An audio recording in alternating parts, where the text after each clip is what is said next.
This is KGW News at 5.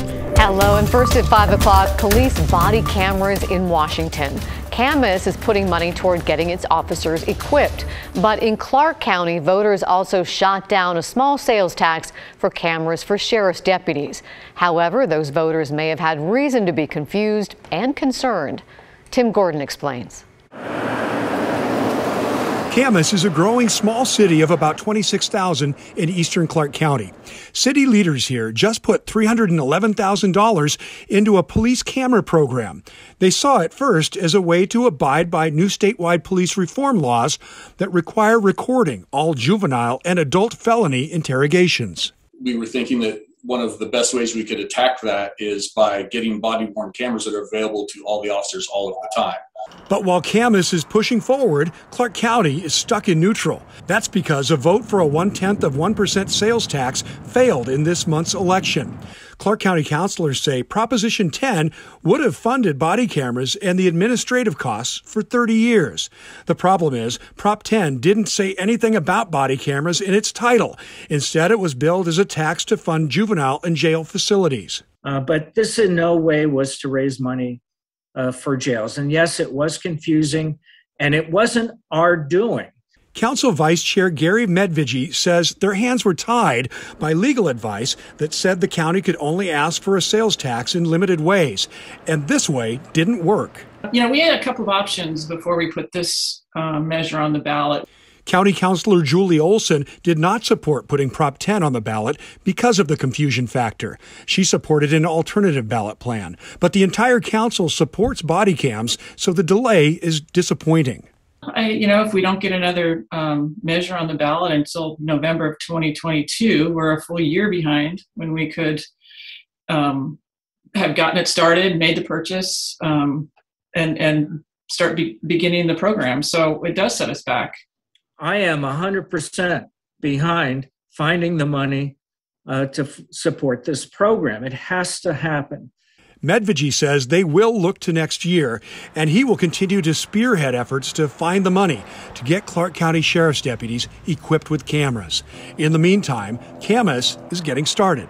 We want to be transparent. We know that agencies all across the country are using body-worn cameras, and it protects everybody involved. And so we're sure that we're probably going to get there. We're not quite there yet. Tim Gordon, KGW News. This week, staff at a Northeast Portland middle school will meet with parents to discuss the fallout from a violent day on school grounds. You might recall last week there was a walkout at Roseway Heights Middle School in Northeast Portland. Several fights broke out after the walkout, and at least one student needed medical attention. We're told this all stems from allegations of sexual harassment and racism, all of it between students. In a letter home to parents, Principal Brenda Fox says the school is taking immediate action. They're bringing a security guard to campus to provide a consistent presence in the hallways and outside the building.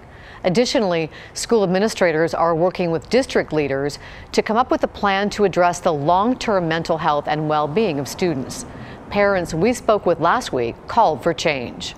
No, I just hope that they can figure it out, and I'm hoping that this can be a safe place for our children, because we're sending our kids here for safety, to be safe, and for education, but to be safe. On Wednesday evening, school and district staff will meet with parents to answer questions and discuss how to move forward. Some sad news from over the weekend. Falling trees killed 2 people and sent another to the hospital. A tree limb hit and killed a teenager Saturday morning. Authorities say he was a freshman at Central Catholic High School in Portland. He was planting trees with a group of youth volunteers at the Sandy River Delta in Troutdale when the accident happened. And in Portland, a falling branch hit 2 homeless people, killing one and injuring the other. Police say they were camping under the tree near Northeast 118th and Sandy. An arborist called to inspect the tree said it was severely deteriorated.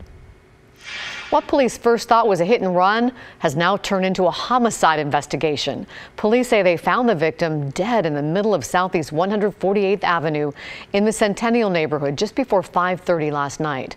At first, they believed the person was hit and killed by a vehicle, but the medical examiner now says that is not the case. However, no cause of death has been released yet. Anyone with information is asked to contact Portland Police. According to multiple reports, Portland Trailblazers owner Jody Allen has hired an outside law firm to look into Blazers GM Neil Olshey. He's accused of bullying and intimidating employees and creating a toxic workplace. The Athletic reports Jody Allen launched the investigation after at least one Blazers employee reported potential misconduct. Head coach Chauncey Billups was asked about the situation before Saturday's game against the Lakers. It's a distraction because there's so much talk about it, obviously. But I can honestly say when I'm in that office and I'm with the guys, I don't think about that at all, not even for a little bit. I'm more concerned with the game. The investigation could take several weeks, and according to Yahoo Sports, will include talking with current and former employees. Once investigators are done, they'll give their findings to Allen. So far, Neil Olshey has not commented. Children as young as 5 can now get vaccinated against COVID-19. And we had some questions about supply and demand. Galen Etlin connected with the Oregon Health Authority today. Kids 5 and up are getting vaccinated against COVID in Oregon and Washington. The FDA and CDC approved a smaller dosage of the Pfizer vaccine, which is 90% effective in preventing symptomatic infection in children. 330,000 kids are eligible in Oregon, and more than 350 pharmacies, clinics, doctors, hospitals, and schools are getting their first doses.